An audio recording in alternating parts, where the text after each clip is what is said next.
Hi friends, ഖത്തറിലെ drive through വാക്സിനേഷനെ കുറിച്ചിട്ടാണ് ഇന്നത്തെ നമ്മുടെ വീഡിയോയിലോട്ട് പോകുന്നതിന് മുന്നായി നിങ്ങൾ എൻ്റെ ചാനൽ ആദ്യമായിട്ട് കാണുന്നെങ്കിൽ സബ്സ്ക്രൈബ് ചെയ്തൊന്ന് സപ്പോർട്ട് ചെയ്യാം. താഴെ കാണുന്ന ബെൽ ബട്ടൺ കൂടി എനേബിൾ ചെയ്താൽ ഞാൻ അപ്ലോഡ് ചെയ്യുന്ന വീഡിയോസ് നിങ്ങൾക്ക് നോട്ടിഫിക്കേഷനായി വരുന്നതായിരിക്കും. ഇവിടെ നമ്മൾ വാക്സിനേഷന് വരുമ്പോൾ vaccination card, ID, health card എന്നിവ നമ്മൾ നിർബന്ധമായും കയ്യിൽ കരുതേണ്ടതാണ്. ആദ്യം തന്നെ നമ്മുടെ വാക്സിനേഷൻ കാർഡ് വാങ്ങിച്ച് നമ്മുടെ കാർ നമ്പർ നോട്ട് ചെയ്തിട്ട് നമ്മുടെ വാക്സിനേഷൻ കാർഡ് നമുക്ക് തിരിച്ചു തരും. അതിനുശേഷം അടുത്ത കൗണ്ടറിലാണ് നമ്മൾ ഈ കാർഡ് കൊടുക്കുന്നത്.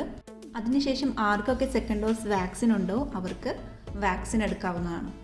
പിന്നെ മെയിനായിട്ട് നമുക്ക് പറയാനുള്ളത്, വാക്സിനേഷന് വേണ്ടി നമ്മൾ കാറിൽ നിന്ന് ഇറങ്ങേണ്ട ആവശ്യമില്ല. ഇവിടെ സെക്കൻഡ് ഡോസ് വാക്സിൻ മാത്രമാണ് കൊടുക്കുന്നത്.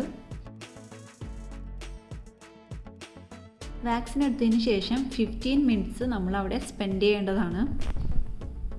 15 മിനിറ്റിന് ശേഷം വാക്സിനേഷൻ കാർഡ് നമുക്ക് തിരിച്ചു തരികയും അതിനുശേഷം നമുക്ക് പോകാവുന്നതാണ്. അപ്പോൾ ഇന്നത്തെ വീഡിയോ എല്ലാവർക്കും ഇഷ്ടപ്പെട്ടു എന്ന് വിചാരിക്കുന്നു. ഈ ഒരു സിറ്റുവേഷനിൽ നിങ്ങൾക്ക് വാക്സിൻ എടുക്കാനുള്ള അവസരം ലഭിച്ചാൽ തീർച്ചയായും നിങ്ങൾ വാക്സിൻ എടുക്കേണ്ടതാണ്. എല്ലാവരും സേഫ് ആയിരിക്കുക. ഈ ഒരു സമയത്ത് അനാവശ്യമായ യാത്രകൾ ഒഴിവാക്കുക. അപ്പോൾ ഇന്നത്തെ വീഡിയോ ഇവിടെ അവസാനിക്കുന്നു. Thank you.